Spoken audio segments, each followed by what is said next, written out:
સેવકો અને સખાતે નીકળેલા યોદ્ધાઓનો આભાર, ધન્યવાદ, પ્રણામ.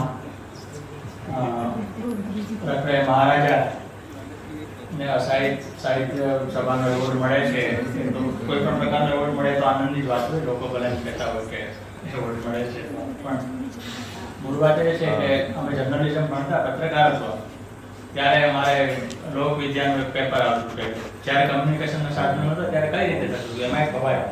અને એની શરૂઆત અસાઈ ઠાકરથી થતી, 16મી સદીના કવિ, અને પછી તો એમણે તો ઘણું બધું કર્યું, ઘણા બધા વેસ. એટલે મને વધારે આનંદ તો એ વાતનું છે કે એમની સાથે સંકળાયેલો એવોર્ડ મને મળી રહ્યો છે.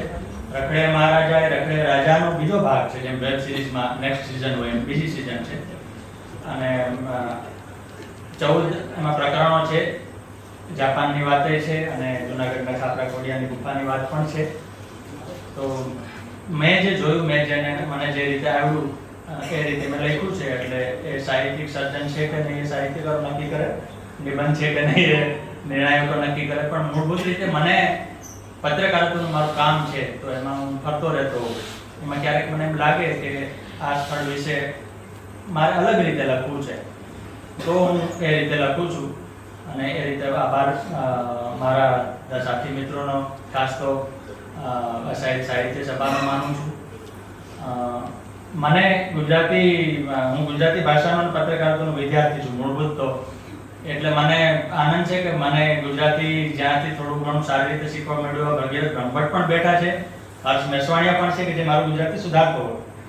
તો શીખતા રહેવાની પ્રક્રિયા છે, એને આ પુસ્તકમાં ઉતારવાની છે અને ઉતારી છે. અને હમણાં કોઈ કાર્યક્રમમાં મારા નિબંધ વિશે કોઈ વાત કરતો હતું તો હું ત્યાં હાજર નહોતો, કારણ કે હું રખડે મહારાજાના ત્રીજા ભાગની તૈયારી માટે ત્યાં રખડતો હતો. એટલે સૌનો આભાર.